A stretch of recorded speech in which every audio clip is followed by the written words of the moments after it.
Hi, and welcome to my third video in the series of videos for the end of 2022 and the beginning of 2023. Although all of them were released at the beginning of 2023. Anyways, today we're going to be going over my most anticipated films coming out this year, 2023.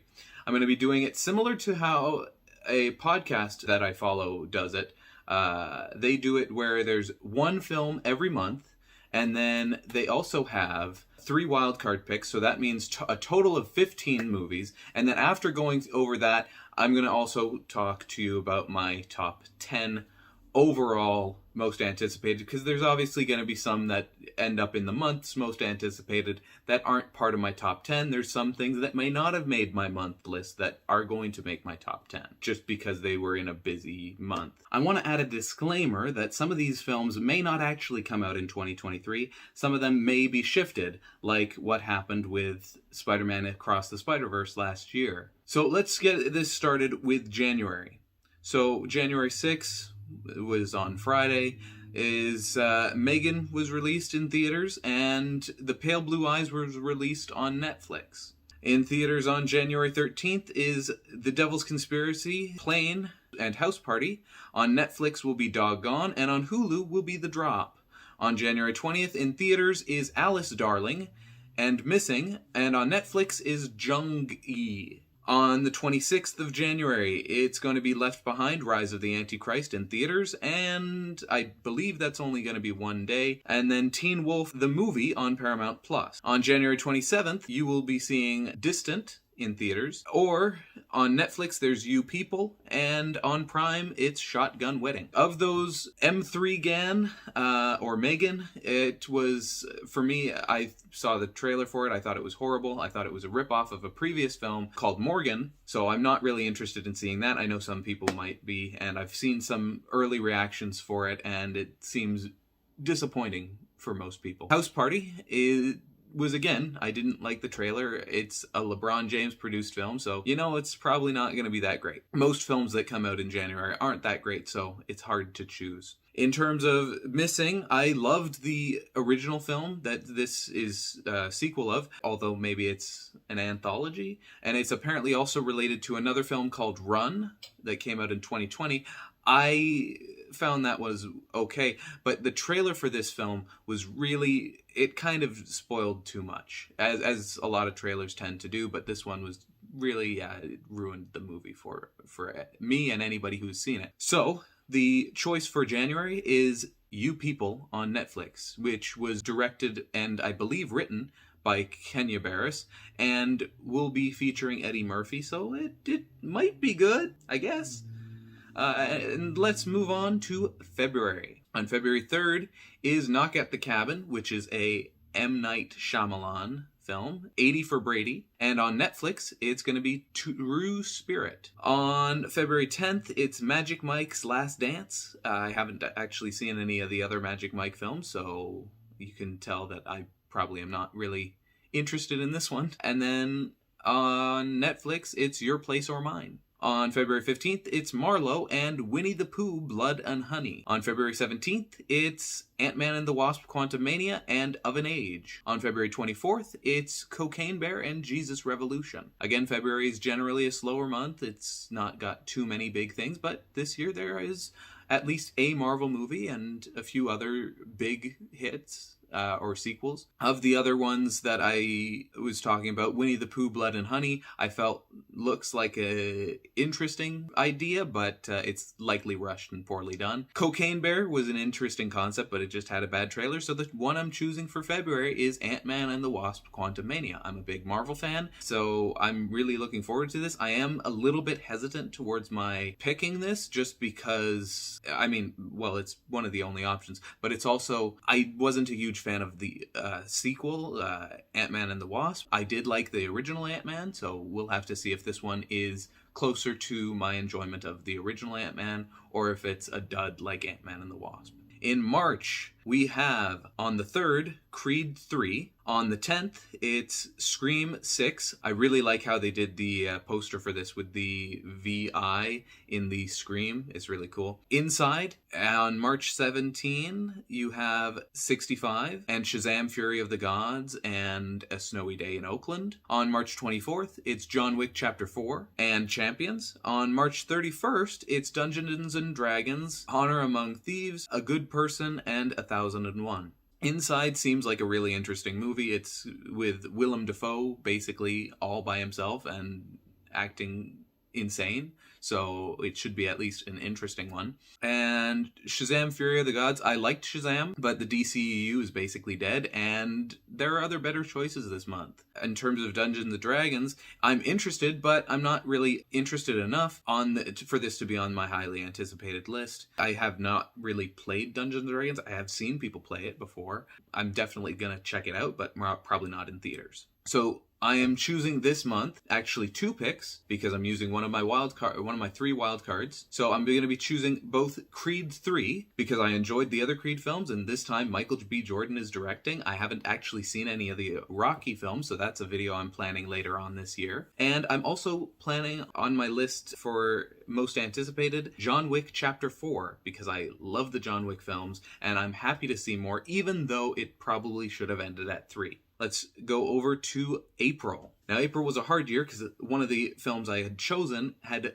shifted its release dates. And on April 5 is On a Wing and a Prayer. On April 7, it's the Super Mario Bros. Movie, Chevalier, The Pope's Exorcist are the 3. On April 14 is Renfield and Sweetwater. On April 20th, it's Quasi on Hulu. On April 21st, it's Evil Dead Rise. On April 28th, there's Are You There, God? It's Me, Margaret, Heart of a Lion, and Polite Society. Of that list, I feel as though the Super Mario Bros. Movie, the trailer is good, but I just don't trust Illumination. And so that leaves me with really the only choice left that I'm at least sort of interested in is Renfield. I was actually kind of hesitant about this and originally had Super Mario Bros. The movie as my choice. And then as soon as the trailer came out recently, I saw a little bit of it and I was really into it. Nicholas Hoult, Nicolas Cage, like those are both great actors. So I think they can pull off a really entertaining movie. And I actually stopped watching the trailer really quickly once I knew I was like interested in it because I wanted to make sure this doesn't ruin the movie for me. In May, on the 5th, we have Guardians of the Galaxy Volume 3. On the 12th is Book Club, The Next Chapter, and Love Again. On May 19th is Fast X. On May 26th is The Little Mermaid and About My Father. So that's a smaller amount, but as these months go on, there's going to be less and less options.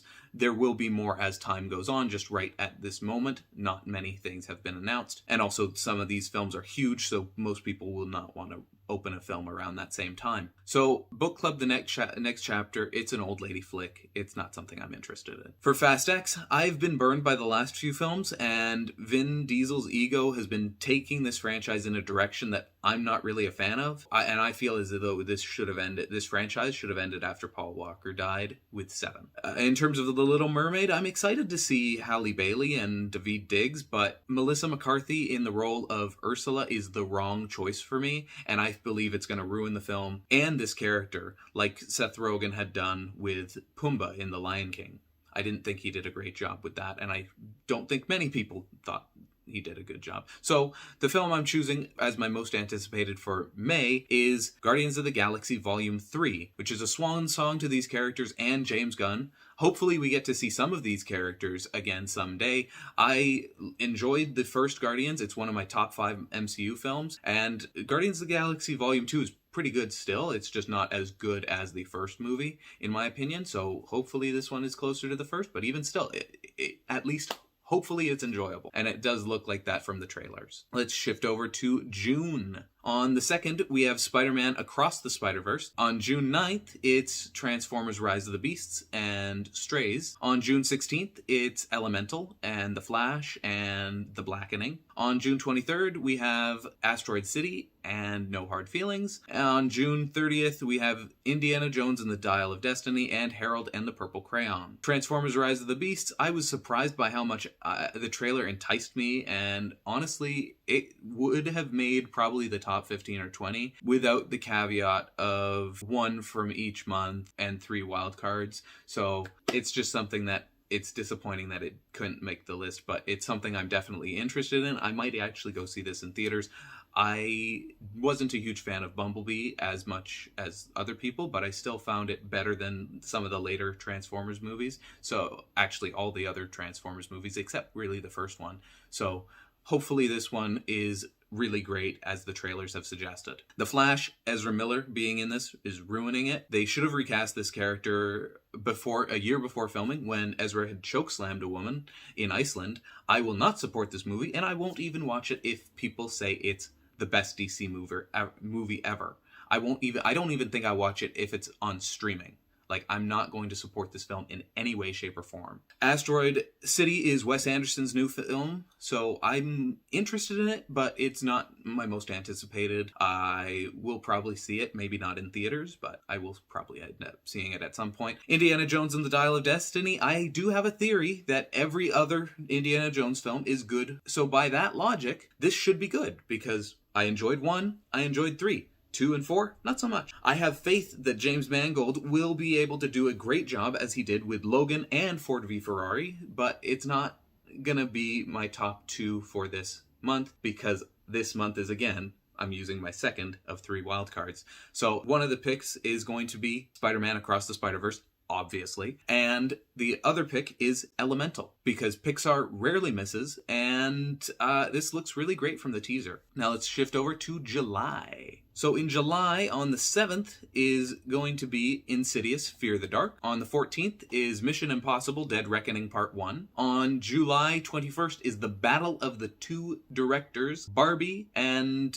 Oppenheimer. Barbie being directed by Greta Gerwig and Oppenheimer being directed by Christopher Nolan. We'll have to see what ends up on top that box office weekend. On July 28th is going to be The Marvels. So of those, Greta Gerwig seems to be doing a great job with Barbie, so that's something that is interesting. Didn't make my pick, but it's something that I understand if people put that as their pick. For the Marvels, I enjoyed Miss Marvel more than some people did. I hope that this film is better than Captain Marvel, so we'll see when it comes out. And this is the month where I use my third of 3 wildcard picks. So I'm choosing both Mission Impossible, Dead Reckoning Part 1. I have just gotten into the Mission Impossible franchise after skipping the first 3, and I'm excited to see where this goes. This will be actually my first time seeing a Mission Impossible film in theaters. And my second pick for this month is Oppenheimer.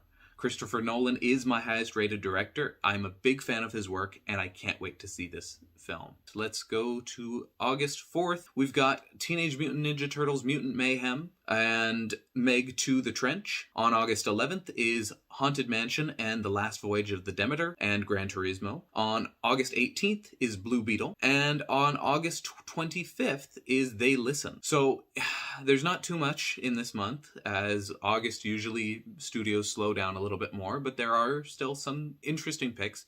Blue Beetle is not my pick, but it's definitely second. It's the only other DC film that I am even marginally interested in that's coming out this year, in addition to Shazam! Fury of the Gods. But my pick for the month of August is Teenage Mutant Ninja Turtles Mutant Mayhem. Its director, Jeff Rowe, co-directed The Mitchells vs. the Machines, one of my favorite animated films of 2021. Seth Rogen and Evan Goldberg produce The Boys and Invincible and this film. Hopefully this can match those shows' quality, so we'll see when August rolls around. Let's move on to September. So September 1st, we have The Equalizer 3. On the 8th is The Nun 2. On the 15th is A Haunting in Venice. And on the 22nd is The Expendables 4 and Next Goal Wins. In terms of those that I did not pick on this month, we've got The Equalizer 3. Denzel finally did a sequel with The Equalizer 2. It wasn't as good as the first film, in my opinion, and now he's back to complete the trilogy. It was originally my pick until release dates shifted. Haunting in Venice is the third of the Kenneth Branagh, Agatha Christie murder mysteries. I haven't seen any of them, but I may check them out before this releases. The Expendables 4, I haven't seen the other three, and I may check them out as well. So my choice for the month of September is Next Goal Wins. This was originally my April pick. I enjoy Taika Waititi, and hopefully this brings him somewhat closer to his pre-MCU indie days, where he was more creatively minded and was able to properly balance the comedy and drama of things. I mean, he's done that as well with Jojo Rabbit in the last few years, but he's done some meh choices in terms of at least Thor Love and Thunder anyways. Now let's shift to October. This is a very slim picking month. We've got on the 6th, Kraven the Hunter and True Love. On the 13th, it's The Exorcist and Paw Patrol the Mighty Movie. On October 20th is The Underdogs with Snoop Dogg. Ooh. If you see my review for that, you know how I feel about his acting in another film that came out last year. On the 27th is Saw X, which I haven't seen any of the Saw movies. I'm not a big horror fan, so I'm not really into this movie. Or The Exorcist, for that matter. So that leaves, basically, Kraven the Hunter as the only choice. There was not much else. I choose it reluctantly. I have no faith in Sony after Morbius, and hearing what the plot of this film is supposed to be, I'm not really enticed for this, but there wasn't really anything else for me to pick, so Kraven the Hunter it is. And let's shift to November. On the 3rd is Dune Part 2. On the 17th is The Hunger Games, The Ballad of Songbirds and Snakes, and Trolls 3, The Trollstopia. And on the 22nd is Wish. So, the ones that I didn't pick, but I'm at least somewhat got some thoughts on. It's The Hunger Games, The Ballad of Songbirds and Snakes. I've been listening to the audiobook of this film, or of this story, and it's something I'm interested in, but I don't know how well they're going to adapt this story, considering how violent and gruesome it can be. Also, the aesthetics from the images that seem to be going around are more cheery, or seem to be more cheery than grunge that the book is going for. So I'm not too sure how well this is going to be. And Wish is Disney's 100th anniversary celebration film. After Strange World, I hope this is more like Tangled, Moana, or Encanto. So we'll have to see how that pans out. But the choice that I have for November is Dune Part 2. I loved the first one, and I hope that Denis Villeneuve is able to stick the landing and maybe even get a chance to complete the trilogy that he has planned. Now let's move on to the final month of the year, December. So on the 15th, it's going to be Wonka. On the 20th, there's Ghostbusters Firehouse, a sequel to Afterlife, and The Color Purple. And then on the 22nd is Migration. And on the 25th is Aquaman and the Lost Kingdom. In terms of the ones I didn't pick, Ghostbusters Firehouse, I found Afterlife to be decent, but coasted on the nostalgia of the original, so hopefully they're able to stand more on their own. The Color Purple has a great cast, and I hope it works out well. Migration, it's a great premise, and I'll have to see more before I decide if it's worthwhile. Aquaman, The Lost Kingdom, is again another one DCEU film that I'm just not excited for next year, or this year. The whole Amber Heard situation really clouds this movie, and if she has indeed been recast, as some rumors have said, then wonderful. But regardless, Warner Bros. Chose sides, and so I'm not really interested in seeing this one. I mean, this was also the old regime, so maybe in this regime they would have cut her out sooner, or cut them both out for all we care, not chosen sides, maybe. But also this slate might be wiped clean with new heads James Gunn and Peter Safran. I'm treating a lot of these DCU projects like X-Men Dark Phoenix and The New Mutants, which came out post-Disney acquisition. It's the end of a dying universe. So let's do a quick run through of all the movies that I picked on a month-by-month basis. So for January, I chose You People. For February, I chose Ant-Man and the Wasp: Quantumania. For March, I chose Creed 3 and John Wick Chapter 4. In April, I chose Renfield. In May, I chose Guardians of the Galaxy Volume 3. In June, I chose Spider-Man Across the Spider-Verse and Elemental. I chose Mission Impossible Dead Reckoning Part 1 and Oppenheimer for July. I chose Teenage Mutant Ninja Turtles Mutant Mayhem them for August. I chose Next Goal Wins for September. I chose Kraven the Hunter for October, reluctantly. I chose Dune Part 2 for November, and I chose Wonka for December 15. Now for my top 10